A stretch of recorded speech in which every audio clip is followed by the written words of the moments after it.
hope my coworkers aren't watching this video. Just got off today. My boss said, hey, you want to take a few hours early? We're a little bit slow today. You want to go do some fishing? I was like, yeah.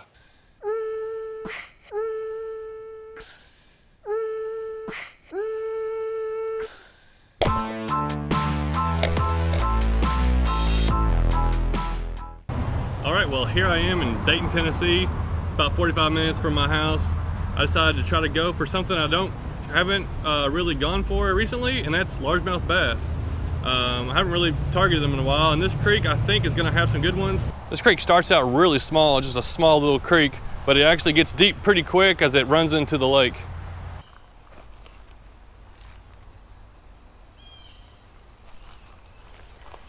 Oh, that's what I like to see. I cast in here and a bunch of little fish were just pecking at it, just hitting at it.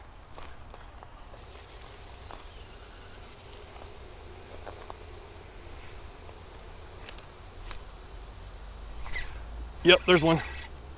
Not a bad fish either. Nice, hope he stays on there. Oh, that's a nice. As soon as it started getting deep, I knew there's gonna be bass in here. Nice, good start. All right, on the spinner, I'm using I don't remember what size spinner this is, a Booyah with a little swim bait on it. Maybe close to a pound. If I get anything bigger, I'm gonna weigh it. I got my little scale with me. But that right there is what I'm looking for. This is a pretty good sized fish for a creek. I know there could be some bigger ones in here. I think I've caught some that are twice that size, so I'm gonna look for those. But what a way to start. 10 minutes in, already got a bass.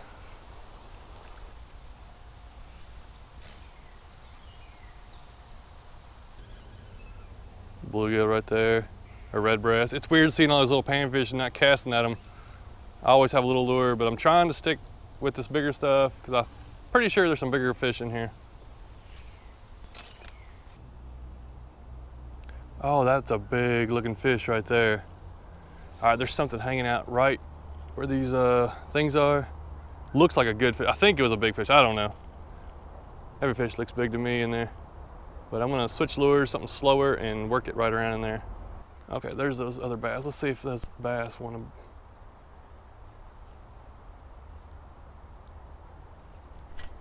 to. The littlest one, of course, took it. He's a feisty little fish.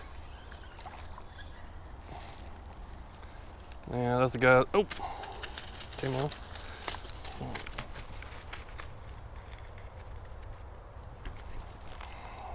Yeah, a little largemouth hit it. Maybe that bigger one in there will hit it.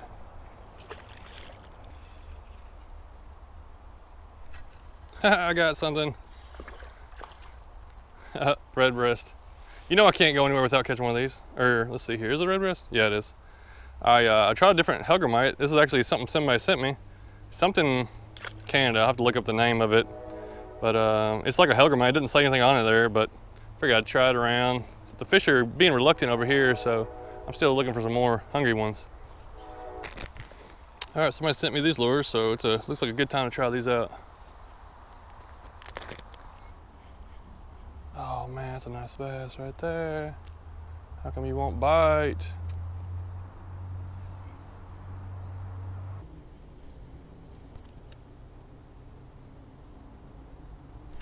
There's one. All right. Oh, what a jump. I've been working these fish over here for like 20, 30 minutes. There's probably 5 or 6 this size right here. And that's a good sized fish to catch. That's a good bass. Little crawdad, finally got one. I've seen several, I think I'm working the crawdad wrong or something, but I saw several fish come out, like as soon as they hit the water, come out and run at it, and then just kind of swim off of it. But these fish are kind of hard to bite. That's a pretty largemouth right there, about another pound. I'm about to leave this area as all this calm water start going back down deeper to the deeper area. Maybe some more fish are hungry, but there's a lot of bass hanging around in here.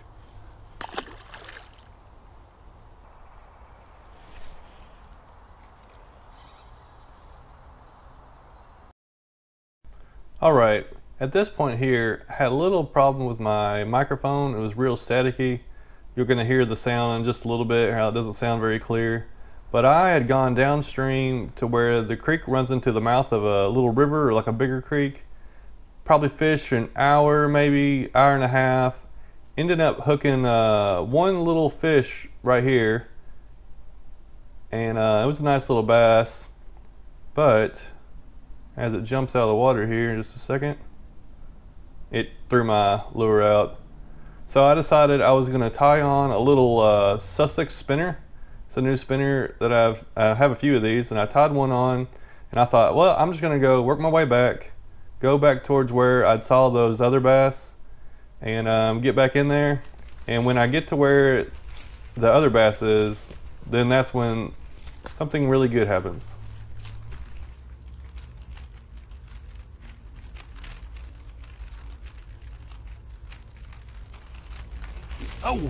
Oh, I got one. Dude, I think it's a good fish. Where? Oh my goodness. On the rooster tail, big bass. I was about to pull it out of the water. Goodness. All right, he's over there. Don't come off. I'm afraid he's gonna come off. Oh man. All right.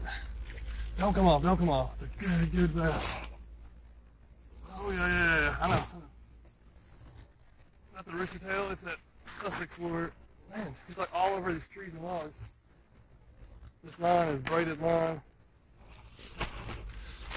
But it's supposed to be pretty strong.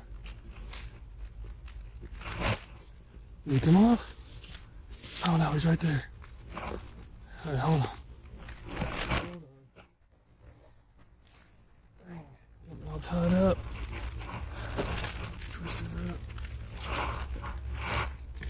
No.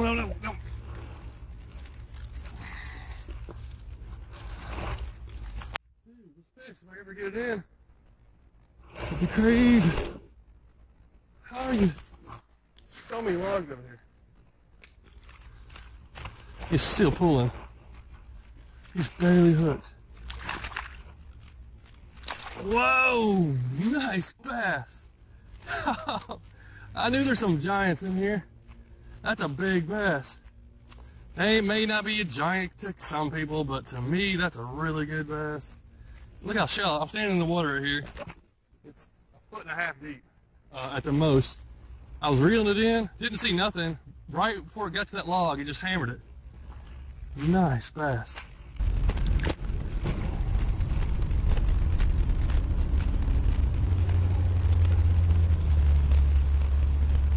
Oh yes. These fish I fished for earlier, 20 minutes or more. Could not get them to bite anything. Tried all kinds of lures. A little spinner is what's going to bring them out. That is not what I thought. Little largemouth.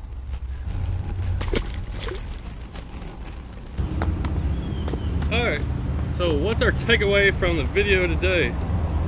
If you want to go out in the woods, you're going to get spiders and ticks all over you. I picked up like 3 or 4 ticks. Had a bunch of, I must have stood underneath a tree with a bunch of day long legs. They all came down on my hat or something. But people tell me this all the time, and it can be true, not always. You gotta use bigger lures to catch bigger fish. I'll fish a place and use a small lure. Hey, if there was bigger fish in there, you just missed them. Well, not necessarily. I fished that one area back there where I caught that 3-pounder for at least 30 minutes, probably 45. Went downstream, came back up, threw this little spinner right here, this little Suissex spinner, and caught it. And another thing that I tell people all the time, that cast where I caught that bass was a risky cast. It was behind 2 or 3 trees. There was a couple logs out there, and the water wasn't even that deep. There was moss all around. I was like, I'm just gonna cast it in. I try to cast everywhere I can cast, and sometimes it pays off. If I would have walked up to the bank where I could have got a good cast, I would have scared that fish off. Well, thanks for watching. I probably spent 3 hours going up and down this creek here. Catching that 3-pounder was definitely a good fish for me to catch. I really had given up catching anything big when I threw this on there, and lo and behold, that's what caught my biggest one. So thanks for watching. Hope you have a good rest of the day.